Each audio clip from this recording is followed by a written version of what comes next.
السلام عليكم ورحمة الله، مرحبا بكم في القناة. نتمنى أنكم تكونوا في صحة جيدة. اليوم إن شاء الله غادي نرقدوا الزيتون الكحل، غادي نصايبوا الزيتون الأسود. هاد الزيتون هكا اللي تيكون غليظ هكا على هاد الشكل، تيكون الحبات ديالو كبار باش كيجي البنة ديالو زوينة وكيجي زوين. المهم غادي نحتاجو هنايا هاد الملح الحية تتكون هكا غليظه، تكون الحبات ديالها غلاظ. راه كتباع عند اصحاب الزيتون، كتباع عند العطاره، كتباع في اي بلاصه. وغنحتاج لهاد القنينات هادو ديال البلاستيك اولا اللي موفر عندكم، الا كان الزجاج يكون افضل. هنايا من بعد ما عقمتهم وغسلتهم مزيان غادي نستعملهم بحال هكا، ضروري يكونوا معقمين باش الزيتون ديالنا ما كيفسدش. هنا كندير واحد الملعقه ديال الملحه في الاسفل ديال القنينه، وكندير الزيتون وكنعاود نفس الطريقه حتى كنكمل هاد الزيتون كامل.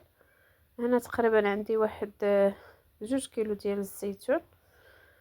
صافي كنكمل بهاد الطريقه.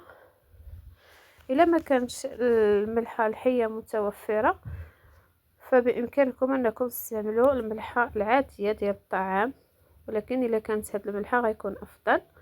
كنكمل بهاد الطريقه نتوما كتشوفوا، كندير الزيتون وكندير الملحه.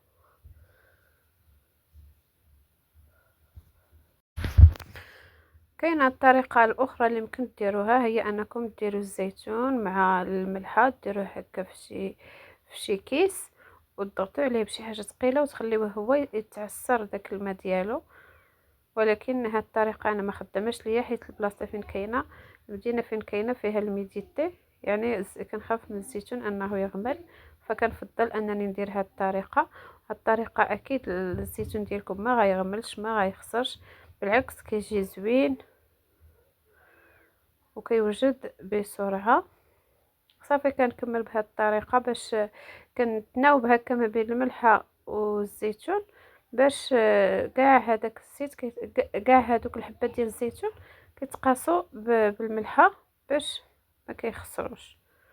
صافي هنايا حاولت نضغط عليه شويه باش يجي هكا، باش يجي مزير ويقدر يطلق هذيك المروره داك الماء ديالو.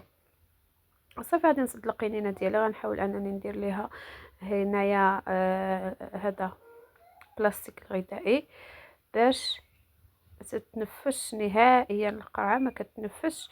وننصحكم ما تحلوش عليها، كديريها بحال هكا، كتسديها مزيان مزيان باحكام. صافي وكديريها في شي بلاصه هكا، شي بلاصه بعيده على الضوء. صافي ومره مره كتحاولوا انكم تحركوا داك القنينه، تحركوها مزيان، حيت مع المده غادي يبقى يطلق الماء، ديالو.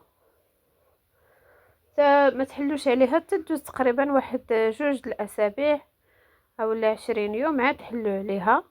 ديك الساعه غتلقاو الزيتون ديالكم صافي راه تصايب وترقد وجا زوين. ديك الساعه غادي تاخذوه وتغسلوه مزيان باش ما تبقاش فيه الملحه بزاف، باش ما يجيكمش مالح بزاف.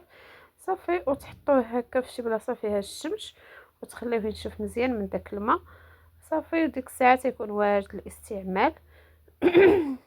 الا بغيتو ترقدوه ديروا معاه مثلا الثومه ولا الزعتر ولا على حسب نتوما شنو كتفضلوا. هنايا درت القنينه الثانيه، انا تقريبا خرجوا ليا 2 قنينات هكا كبار ديال بلاستيك. المهم هاد القنينات هادو على هاد الشكل و2 صغار. صافي كنكمل هكا بهاد الطريقه. فهاد الطريقه سهله جدا وناجحه 100%، والاهم انها صحيه.